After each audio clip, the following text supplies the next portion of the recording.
I'm Al McFarlane. Welcome to the conversation with Al McFarlane. I'm glad to be here and glad to have you along as well. Today is 10/10, October 10th, 2024. It is Thursday.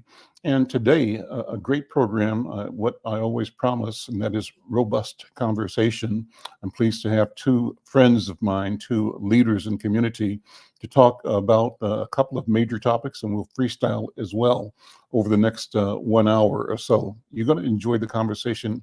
I'm going to enjoy it. I think it'll be beneficial to you and to me and to all of us whenever we sit together and talk and reason, argue, if you will, but share our stories, our perspective, our analyses, and our expectations, our aspirations.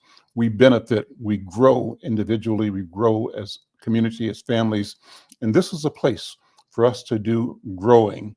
You know, what I love about the technology is that I tell people that let's have this conversation. If it's just me and you, that's the level of intimacy. But we also know that the me and you, because of technology, could mean a million more people in our conversation. And brothers and sisters, that's exactly what we want. We want a million more. We want to create a connection between millions of us all over the community, all over the world. Our community, our neighborhood, at this point is the globe. I've told this story before. I say when I grew up in Kansas City, my parents would say, Al, I'm 5 years old. You can go out, but don't go past the alley and don't go past the block. I lived on 28th in Brooklyn. And so my neighborhood was my world. And I understood that. I knew the boundaries. I tell you now that with the technology, with the ability to be together on YouTube, on Facebook, on Twitter, on LinkedIn and other platforms, with even tools like, television, radio, and newspapers, our reach and our ability to connect and our sense of what the world is greater, it's expanded. So I say today, our world is our neighborhood. We belong everywhere on this planet. We are everywhere on the planet. And we simply need to continue to develop the sense of sovereignty, the sense of personal belonging that connects us to each other, wherever we are in this country, in this town, in the hemisphere, and on the globe, and connect others to us. There are challenges, and the challenges are things we have to discuss. Part of that we will get into today. Let me welcome in Brother Thomas Berry. Thomas Berry is here to talk about the African American Family Preservation Act. And we're going to use that as a point of departure, a beginning, just sort of an update, what it means, what it stands for, what the advantages are, what the challenges are. But beyond that, there's a discussion that Brother Berry and I have had and are having about the question of reparations, about the question of sovereignty, about the question of power, and how we come to know and develop and exercise power on our own behalf in the arena of community, in the arena of the world. What does it mean? And what are the markers? What are the metrics? How do we know that we are getting what we envision and that we can visualize a future, co-author a future that whose story says that we are the winners? Well, Brother Berry, as always, good to see you. Welcome back to the conversation. And let me introduce my other friend who's an author, an elder, a leader, an international voice, and that's Brother Wilfred Harris. Wilfred Harris is active in the Brooklyn Center, Brooklyn Park, Minnesota, and American Liberian community. I go to him when I want to learn about this rich and intricate and storied relationship between Africans in West Africa in general, Liberia in particular, and Africans who are here, myself included. What are our connections? What kind of opportunities, obligations, challenges, problems do we have and have to navigate and negotiate? Brother Wilfred, good afternoon. Welcome to the conversation. Oh, you're always welcome. I could just sit here and listen to you all day. You know that. Well, we're going to listen to each other. You have to bring your camera back down. Keep your camera centered. There we go, like me and Thomas Berry. So hang out with us. Okay. Hang out with us, Brother Wilfred Harris. Thomas Berry, I'm going to start with you. What's on your mind, first of all? How are you doing today? And tell me about how you're feeling.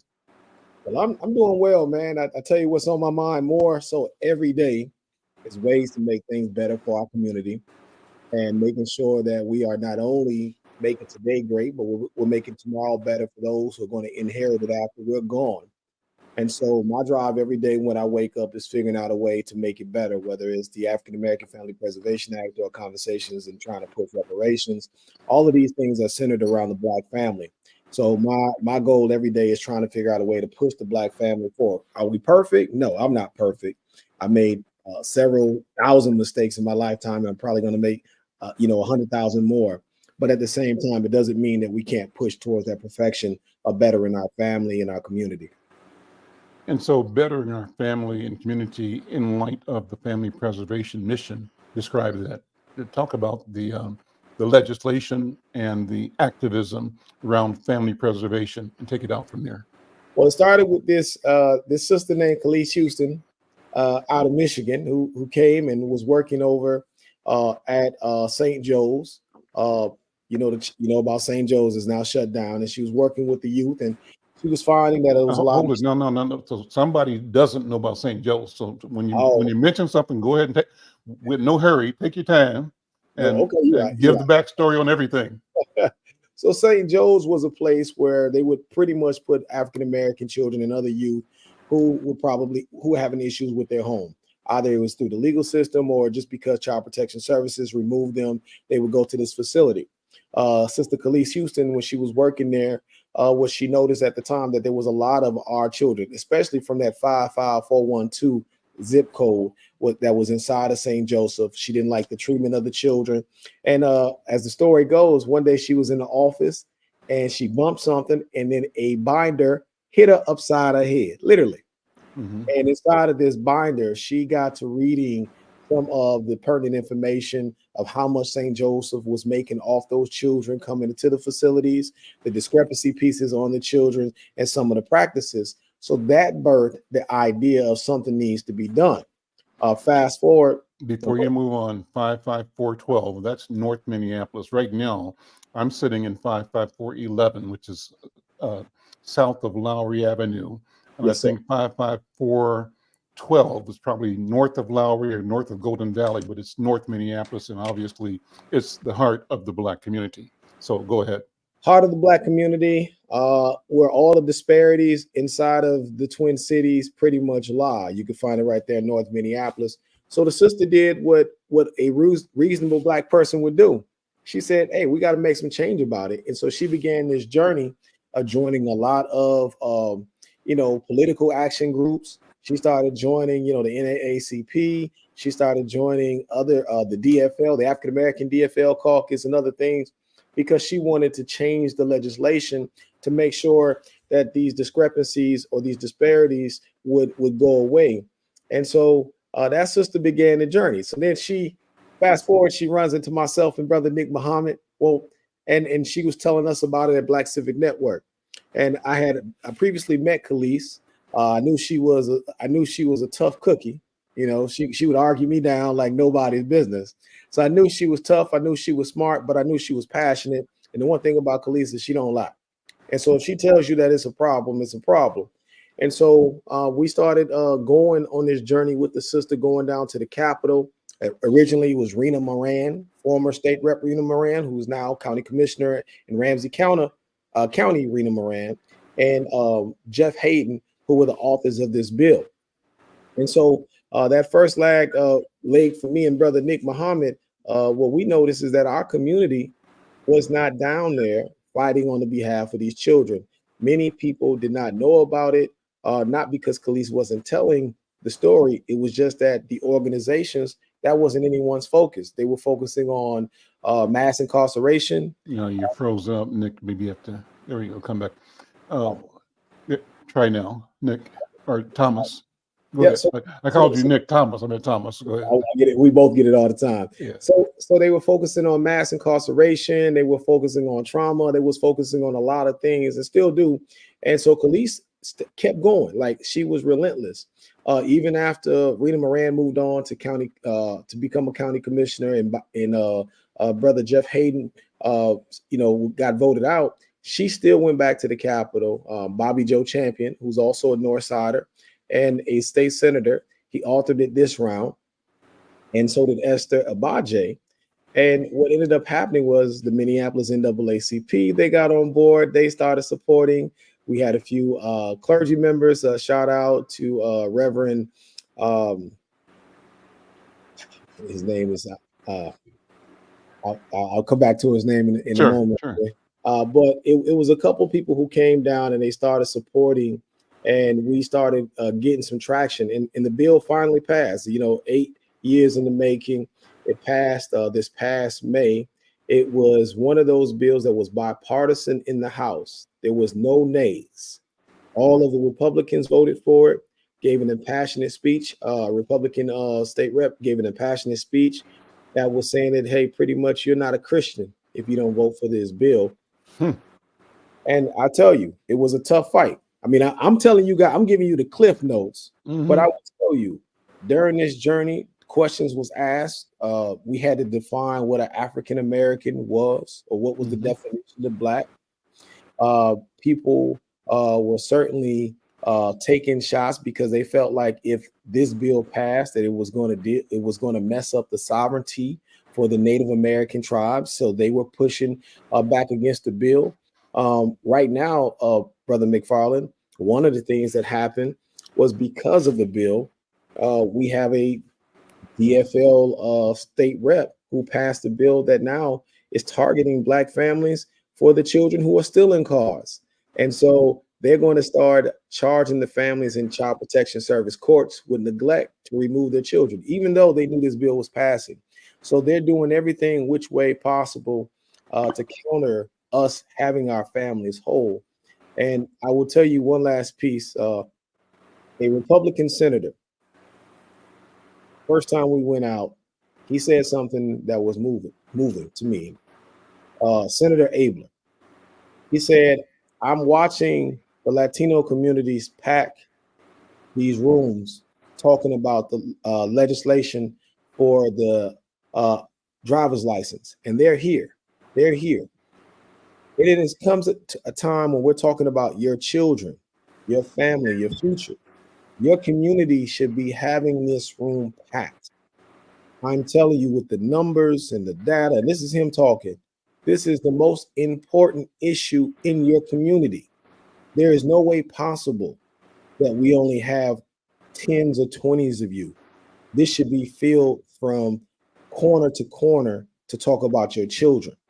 And so I'll leave it at that, because that's how important this bill is.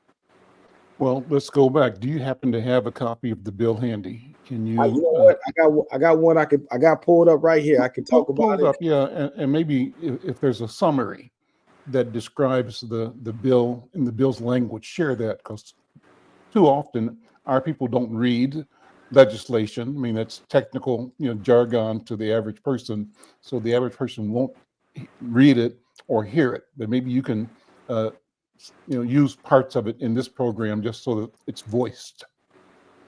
Let me see if I can find a summary on it, because I had the entire bill. Okay. See, the summary or highlights of the bill, like the. So I can read some of the highlights. I'll just name some of the things real quick that the bill does, which I find is 100% important. And start with the actual name of the bill, the document itself again. Yes, sir. It is Minnesota HF 912, better known as the Minnesota African American Family Preservation and Child Welfare Disproportionality Act. Okay. All right. And so one of the things that this bill does right away is it says that the purpose of the Minnesota African American Family Preservation and Child Welfare Disproportionate Act is to protect the best interests of African American and disproportionately represented children, promote the stability and security of African American and disproportionately represented children and their families by establishing minimum standards to prevent the arbitrary and unnecessary removal of African American and disproportionality represented children from their families. Now, I tell you, that line alone, if you know our numbers in the state of Minnesota, we have some of the worst numbers when it comes to the removal of African American children compared to every other group. And part of it is because of the federal dollars that the state of Minnesota receives every time that a child is removed from a home. Let me give you some data. African American children are 3 times more likely to be reported than their white counterparts. African American and children of 2 or more races are 2.4 to 4.7 times more likely to be screened in for assessment and investigation. African American and children of 2 or more races are placed in out-of-home care at a rate 2 to 7 times higher than their white counterparts. The longer African American children remain in out-of-home placement care, the more they experience multiple moves in placement settings. They get moved so much that the state of Minnesota don't even track the numbers to give you an average of amount of the placements or the movements. And last but not least, African American youth have high rates of reaching the age of majority, which is 18, when in placement for long periods of time. So our children can come in at 3 and they won't leave until they're 18, living among stranger care. And people have to understand that it's not facts of life. It's not different strokes. It's not Webster. Black children are not being removed from their families and placed with white millionaires and billionaires that care and love them and want to give them the best possible. No, our children are sometimes removed from homes for things that simple fixes, just poverty, that the state or the county could easily spend $5,000, $7,000 and remedy it, but they will prefer to take the children out of the home and spend anywhere up to $21,000 for stranger care.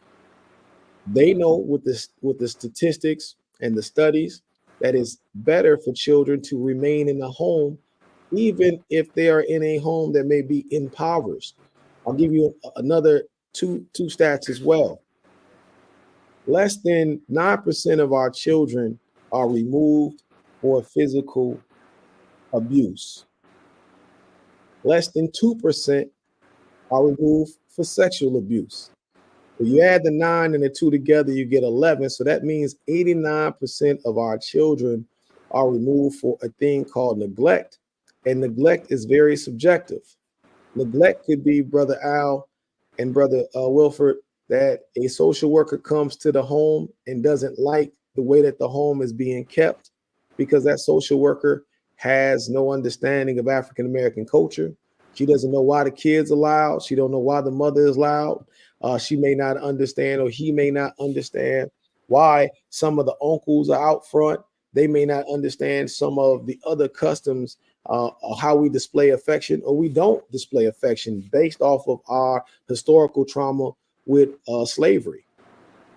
And they will use that against parents. I've been on cases with the piloted portion of the bill with Hennepin County, where a mother literally lost her child because the social worker felt like the mom wasn't hugging the child when the social worker felt like the child should be hugged. Let me jump in and just sort of see if I'm understanding and hearing and also provide more context. I have been reporting on this issue for a generation or two. Yeah. And so it's not new, but it's still not widely known enough, and the community broadly doesn't have the voice yet. It's developing it, and what you have done with this act is a step in the right direction, but the Republican was exactly right. Our people need to be totally, fully informed, aware, and invited and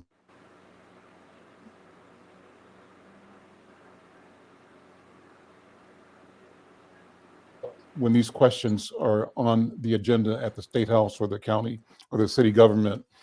In history, we used to call this out-of-home placement. That was the broad name that we talked about. And the synopsis is that something happens in a Black family, a social worker, agent of the court says we should take this child out of the house because of the child's safety, for the sake of the child.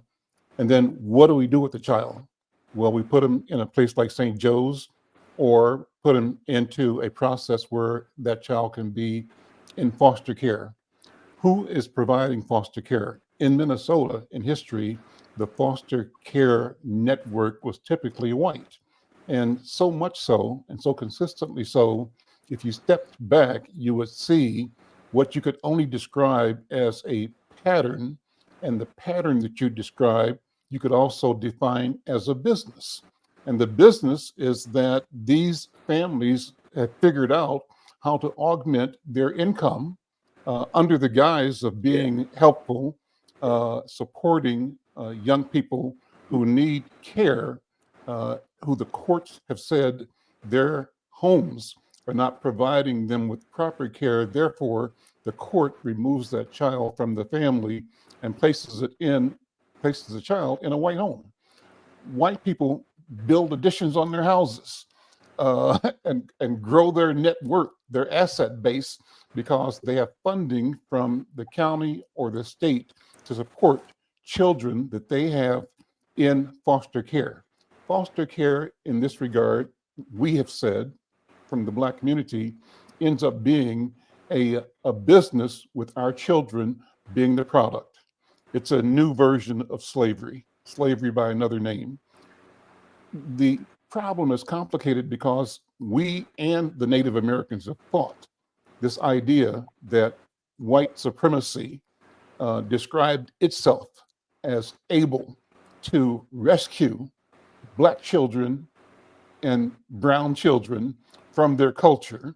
And the rescuing implied that being around white people would make our people better human beings. That who could argue that life in a white home wouldn't be better than life in any Black home? That was the presumption that we challenged and that you challenged, because the data showed that our children were not particularly advantaged by being around white people. The trauma continued. And you discovered that systems have not worked to ensure that options in the family, extended family, are the first and the developed resources so that the children can remain in culture, in their family, in their community, if there is a need for them to be out of their parents' home for some period of time, or even to develop the foster care network inside the Black community. And our communities historically, not only here, but around the country, everybody got cousins and nephews and nieces that you took care of without looking for, and certainly without getting any government assistance, just costs that you had to shoulder, and you did it because you felt you had to, as your duty. The question is, does the government have a duty to recognize our ability to and our desire to support our own children and support us in doing that with our tax dollars? Or does the government find itself justified in simply removing children from our community and from the chance to be in community, and in the process enabling and enriching, this is a skeptic's point of view, but enriching white people, some of whom don't have the ultimate best interest. And even if they have good interest, is it enough when there's a better option for the children that recognizes the dignity and sanctity of our culture? That's my synopsis. How close or far am I from you on that, Brother Barry? You're spot on. You're spot on, because it becomes diabolical at some point. Mm-hmm. It becomes diabolical because we start seeing manipulation amongst the young folk, where they start telling them that their families didn't want to have anything to do with them. And then they push them further and further away from the aunt, the uncle, the cousins, the grandmothers that they miss. And they say, let me ask Brother Wilford to keep adjusting your camera, Wilford, so you're in the center. Keep your camera back so that you're centered in the frame there. Yeah, bring it down to more. Try to make sure you keep the camera like there. Okay, go ahead, Thomas. Okay then. And so you're spot on. And thank you. Part of the add-ons to the homes that you're talking about is being funded by those young people. Mm-hmm. And so what we have a two-pronged problem in the state of Minnesota. Minnesota is a heavy child welfare. They talk about it's a woman and child state, but it's basically offer social services. And so families typically flock here because they are poor, they're impoverished. And when they arrive at some of these shelters, that's when they get their first interaction with a child protection service call. They may never seen that happen inside of Michigan. They may have never seen that inside of Indiana and Illinois. But when they go down and they stay at Sharon and Karen, or they stay at some of these shelters, now they're getting child protection services called on them. Now their children are now in the system and they're in a place with nothing but strangers. And they may not be aware of some of the laws in the state of Minnesota. They're not even trying to teach the families, Brother Al, some of the laws so that they can parent better and walk within the lines of the law. And so what you start seeing is they start manipulating, and everything that you're saying is right. It's Layla Jackson, rest in peace, a 2-year-old Black girl who was killed by her foster parent father, who Layla's brother, who was in the home at the time, 10 years old, was telling the social worker time after time that this man was physically harming them, that he was yelling in Layla's face. The boy took his sister, ran away, and hid in the woods. What did this system do? They removed the child, the 10-year-old, and left his sister inside of the home with the abusive foster parent. What does the abusive foster parent do? He kills the girl. Wow. And you have to understand, he was writing, drawing SWAT stickers on the girl's forehead, right? He was videoing himself yelling racial epithets in this 2-year-old girl's face. And the child would have been better off with her mother, would have been left better with the family. But this is how broken the system is. Another story. 6 children from Texas moved to Minnesota. These 6 children were constantly complaining about their foster parent, this lesbian couple. The boy ran away several times here in the state of Minnesota. Every time he ran away from home, Child Protection Services brought him back. Those women drove to California with those kids and drove those children off of a bridge and killed those children. It was a CNN story. It was a CNN story. That story did not get any coverage here in the state of Minnesota. It was almost as if the story was ignored based off of the fact that it flew in some of the faces of them constantly telling us that they're going to do right by our children. And it's many more stories. I have stories of parents doing the best that they can do as parents, putting rules and regulations on their youth, telling their daughter, hey, we caught you talking to, you're 16 and you're talking to a 20-year-old man. Of course, you're going to be on punishment. Of course, you're going to have restrictions, as a parent's supposed to. That child runs away. Ramsey County judge orders the child back into the home with the parents. Hennepin County steps in. Nope, can't. Why? Because now the child is claiming that she's being abused because she doesn't want to go home. No proof of abuse. No proof. Just her words. 8 months investigation, still no proof. And guess what? The mother ended up losing custody of her child without them even proving she abused her child. Just white folk upset because the mom was saying, well, if my daughter's telling you she's suicidal, why are you talking to me about driver's license? Shouldn't she be seeing a therapist? Why would you be talking to me about her going to view a school? If you took her out of my care because you're saying that she's being abused, don't you think she should be seeing a therapist for all of these things that you're saying I'm doing wrong? Why are you finding extracurricular activities, right? And the most craziest thing about all of this is you can walk into a courtroom and you can find 6 white women at a time telling one black mother how to raise their child. 6 at a time telling one. And they believe that their way is right, as you were stating.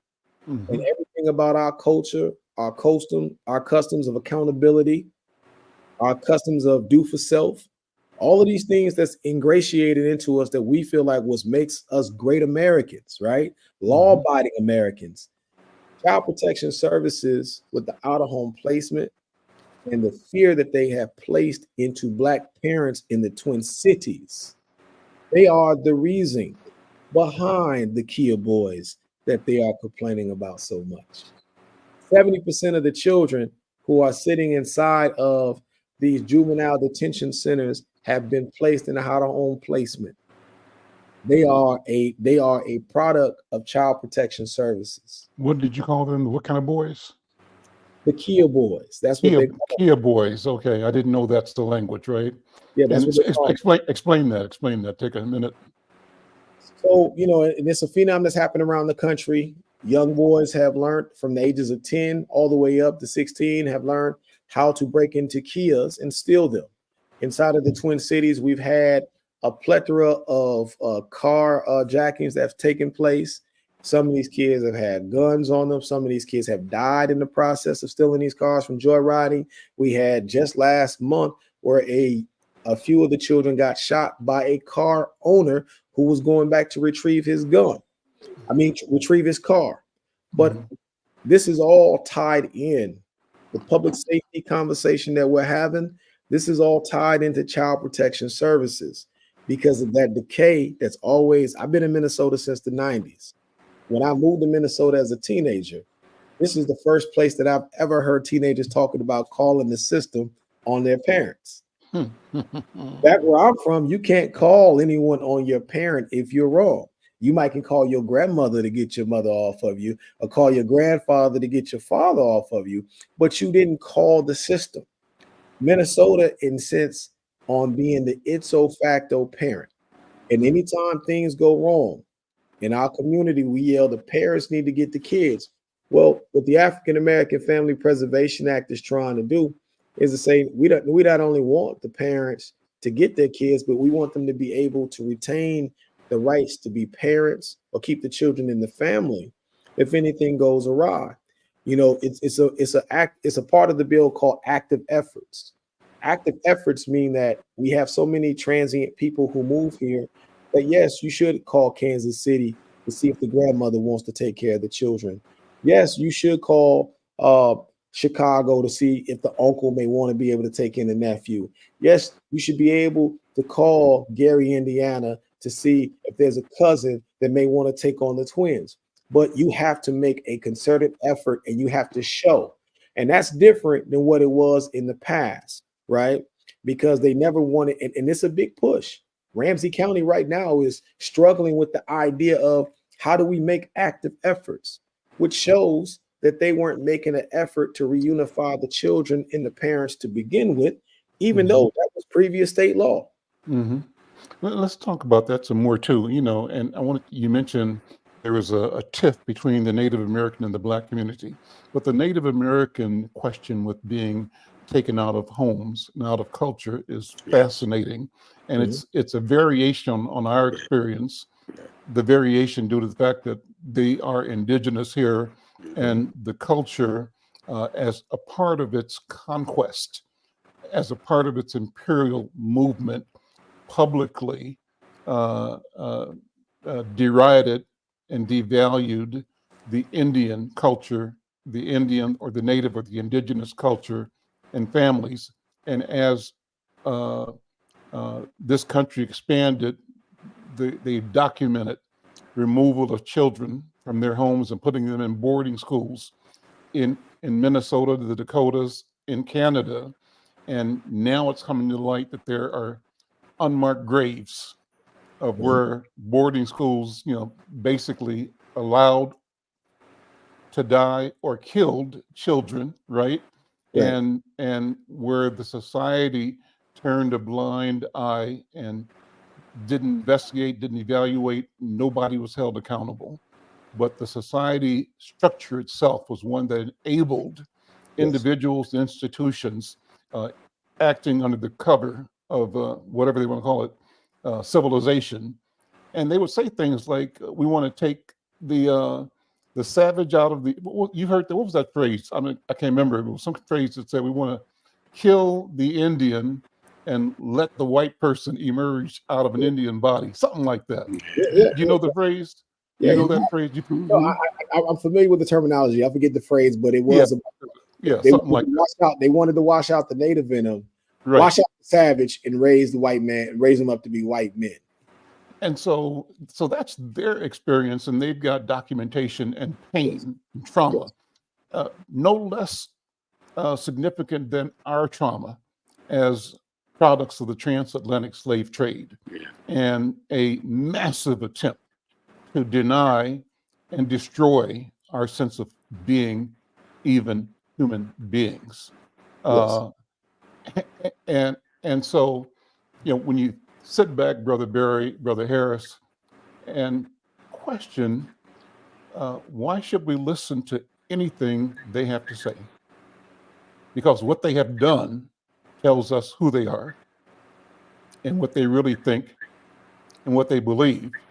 And why then ought we not be clear that we must be on a footing to fight for our dignity and for our humanity. And that our fight for our humanity necessarily means at some point in time the destruction of the falsehood that they call supremacy, white supremacy, that they use to enslave, to chain, to marginalize our people, to deny our humanity, and to continue exploitative, extractive power uh, in their own community and in ours as well. And that our freedom ultimately, Brother Barry, I think is a freedom that requires not only us discovering and acting in our own agency with our own authenticity and sovereignty, but that will force a change on their side as well, a change that they may be unwilling to make, but at the end of the day, they'll have no choice. What do you think, Thomas? So I think that that's ultimately what it's about. And it's about us also, because we had this conversation about reparations the last time I was on, and I told you the main thing is we have to repair the relationship amongst ourselves.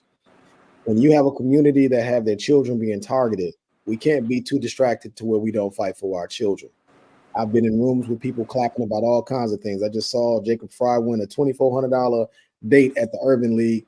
But when they talked about the African American Family Preservation Act, the Sister Khalees Houston, shout out to Sister Marquita Stevens, I didn't feel like the room was warm receiving the idea that we got someone who got a bill passed for our children, and that we should be trying to find out if it's a problem, but we have to preserve our families.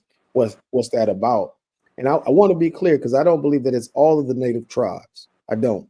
Mm-hmm. I believe that there's some white adjacent native tribes, but I don't believe that it's all of the tribes. Some of the tribes are just focused on what's going on their reservations and trying to make sure that they're keeping their things intact. And so But why was there concern that legislation that we presented for our community, why did they feel threatened? What was the argument? What was the discussion, if you can remember? well, they think that it tampers with their sovereignty. They want to be the only sovereign group. They don't want Mhm. African Americans or ADOS folk to go for sovereignty, because they feel like if they have to share that piece of the pie with us, or it has to be devied amongst us. And what they don't get is we're not necessarily looking to fight for anything. That we don't want to take anything from the natives. We know that this is their native land. We understand that we are forced guests here. Let me say that again. We are forced guests here. Mhm. And not only were we forced guests, we were also forced guests in some of their tribes as well. And so I think that a lot of it is based off of just a misunderstanding, as well as a level of fear, because that's what you have with oppressed groups. Oppressed groups typically look at other oppressed groups and say, hey, as long as I'm better than them. Well, you pass the African American Family Preservation Act. We have an African American Child Well-being division that will be passed with this bill. So now we got a division that is making sure that these out-of-home placements is on the upright. Now we have more parameters in place to make sure that these social workers are getting adequate training on our cultural practices. Now we got checks and balances in place to make sure that active efforts are always, and that social workers don't have the comfort to just misquote or misstate in documents, because they do a lot of that as well. And so I feel that they felt that it was going to ruffle equal, but the Supreme Court voted to uphold equal, right? And I'll say this, I've never seen anybody in the Black community in any of the rooms that I've been in speak about the natives not getting anything. This has always been about a concentrated effort on making sure we keep our families whole. Sister Elise Houston has done this, and I just want to say this. She's done this without funding. The McKnight Foundation didn't give her $1. The Polad Foundation didn't give her a quarter. None of these foundations, the Sauer Foundation didn't give her $50. Like, you will be shocked on how much work got done by this young lady who was doing earnest work for people. She's not even a parent. She doesn't have children that was taken away from her. She did this because it was the right thing to do, and she felt like God gave her the word to do, and she just did it, and she's continuing to do that fight. So I feel like when we, think about this African American Family Preservation Act, it's something to be celebrated. We should be celebrating this as loudly as we did the Crown Act. And I always tell this, and no disrespect, because I'm saucy when I talk, Mr. McFarlane. But if you think the white boys care about you coming in there with exotic hairdos at the job as if that bothers them, you got it wrong. You're part of their fantasy with your exotic hairdo. That's nothing to celebrate. As Dr. King told us when he came here in 1965, the white man will give you anything that doesn't cost him anything. If it's free, wear your hair like you want to wear it, baby. They don't care about that. So we should be celebrating this African American Family Preservation Act. And on top of that, we should be pushing for more legislation, more things, because we have to go back. We want to make sure that we get fathers more implementing the bill, because they do a lot of separating the Black fathers from this. We want to make sure that they get TANF funding, where families are being more incentivized to stick together versus going separate ways. As long as they decide that they want to get married, most people don't know that there's a federal law that was passed by Bill Clinton in the Welfare Act that will cover you getting an education or a trade, being able to buy a home, being able to get health care and your food, as long as the two parents stick together and make a concentrated effort of being married and not having kids out of wedlock. This is how we preserve the family. Those dollars are spent at child development classes, at community colleges, and other things, because the federal government gave states the power to decide how they're going to spend the money. And then the states gave the counties power on how they can spend those dollars as well. So some white rural counties, they use those TANF dollars to keep white families together. Hennepin County, Ramsey County, they don't use those TANF dollars for African American families. Okay. Let me bring in my friend Wilfred, and we'll come back. Wilfred, bring your camera down again. Okay. Get centered. There we go. Yeah, You got yeah, that's better. Good afternoon, and thank you for being here. Thank you for being a It's listener. always a pleasure. Yeah, and I guess I want you to react to the conversation between Al McFarlane and Thomas Berry.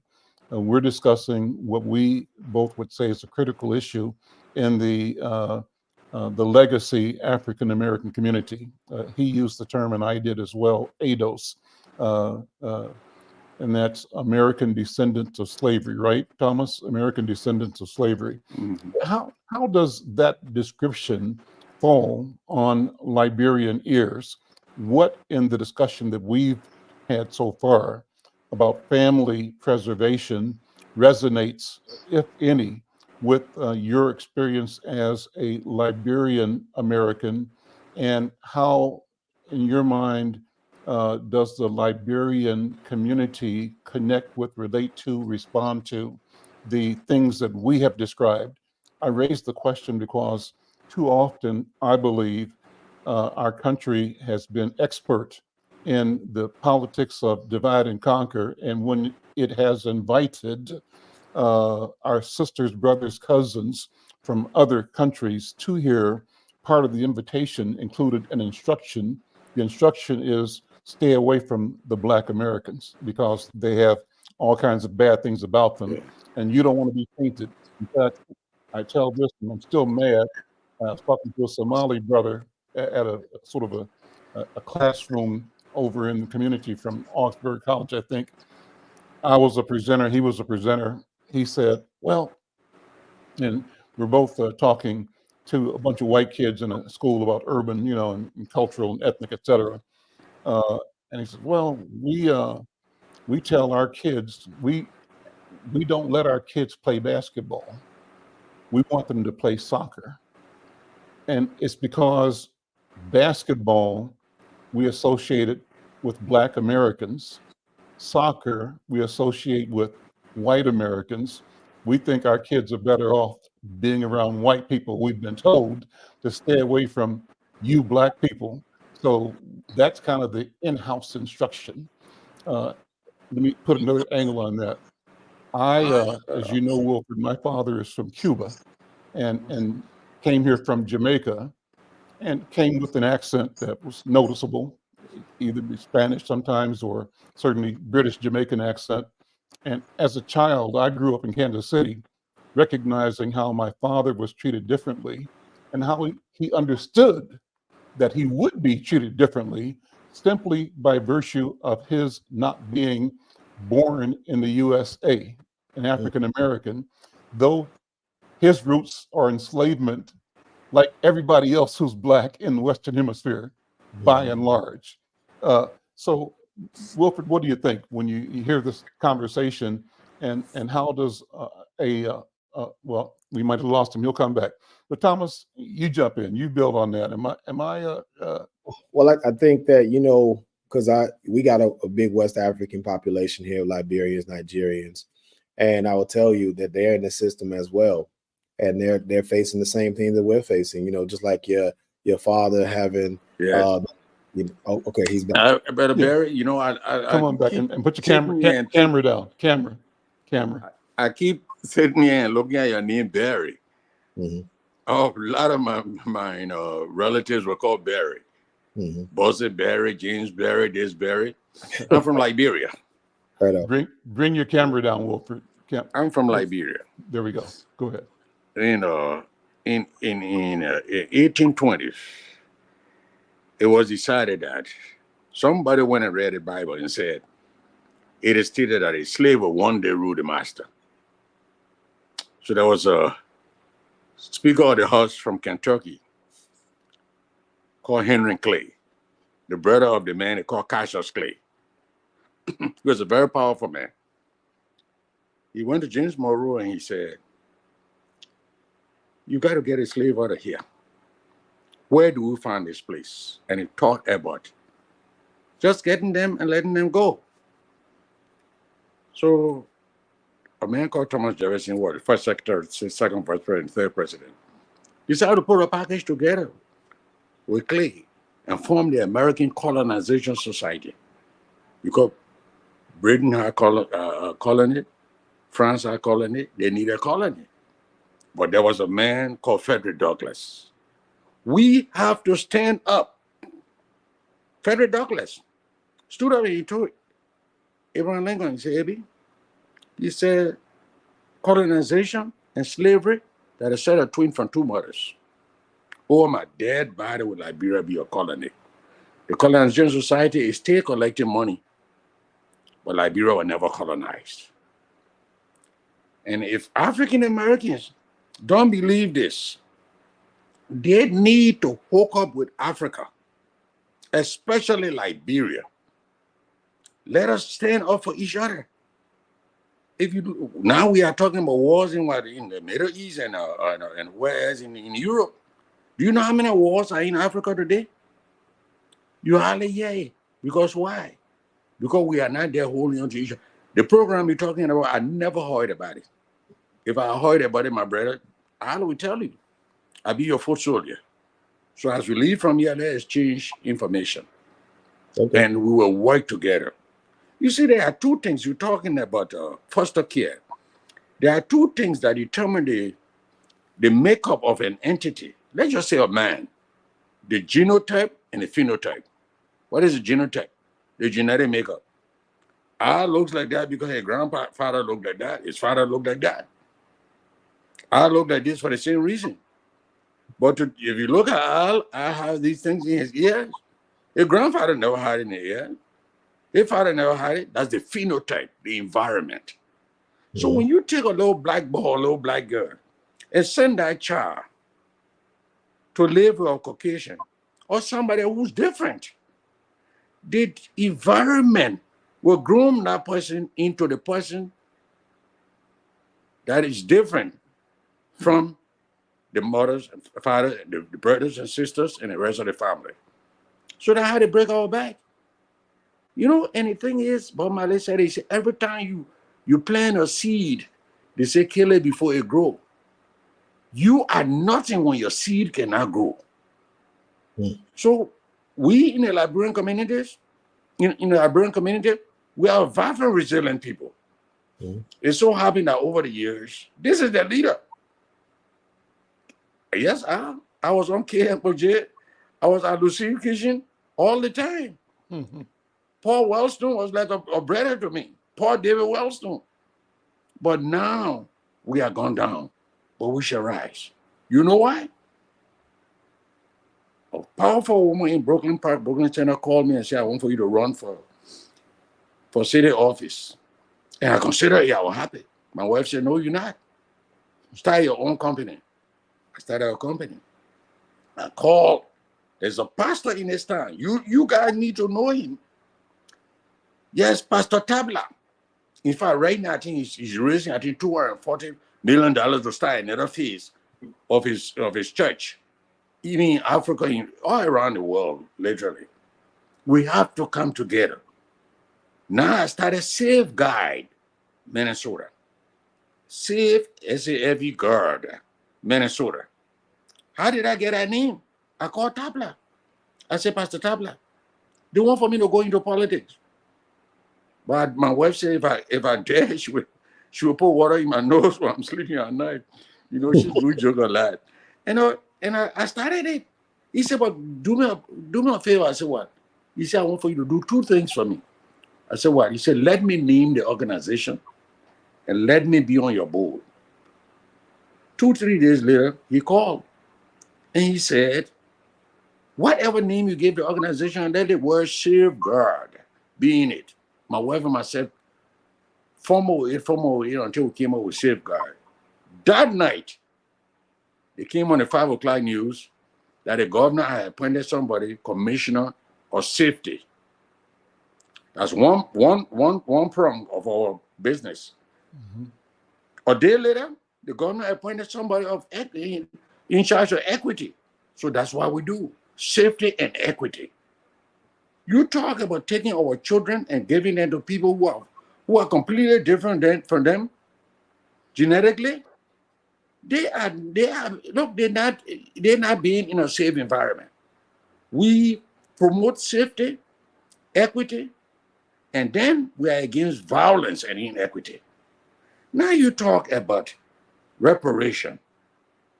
If you give reparation to Europe, I think it was in 1947, when Secretary of State Marshall went to Harvard to speak. And he came up with the idea of bailing Europe out. They bailed Europe out. And yet today, if America were to pay for what the black man did in this country, America will go broke. Simple as that. Bring your camera down again. Bring the camera down. There is no country that came from the loins of America more than Liberia. That way you get a chance, pick up the book, 10 African-American president founding fathers of Liberia, by my friend and myself, Dr. David Smith. And then we have African wisdom, 365 days a year. Read that book and think about the wisdom of Africa. I tell you this today, we need to come together. We need to build. There we go. We need to build the alliance. When Al tells me something, I don't ever think about saying no. And you are on board now. If you tell me something, I would never think about saying no, because there is strength in unity. I was shocked when I heard that Jimmy Cliff was in Minnesota. I just moved to Minnesota from North Dakota. That's where I started my academic journey. And I asked one of my friends to take me there. All of a sudden, Jimmy came outside to ease himself. I don't know if they didn't have a restroom in the place. But I walked in and I said, Jimmy, thank you so much for what you have done for me. Because the harder they come, the harder they fall. Forces are just trying to keep me down, but they can't keep me on the ground. You look at me, say, can I get a hug? He hugged me. He said, you have an accent. Where are you from? I said, I'm from Liberia. He said, that's the land created by Jehovah Jireh to be the home of the black man, no matter where he came from. But yeah, we are today. Sometimes I sit among my friends, I hear them talking about African American, or those people. I go to African American, oh, you have an accent. I said, go beyond the accent and listen to the eloquence that's behind it. Let me We bring cannot Thomas keep Berry pushing. back in, Brother Wilford. Thomas, we got a couple of minutes left, but this Yes. is a great conversation. A Yeah, great so we sharing. cannot And it's depart a from it. We beginning. have to hold on to each other. So let's hold on, my brethren. Right on. Well, I want to say thank you, Mr. McFarlane. I do want to invite people out because we are having an event. Go ahead.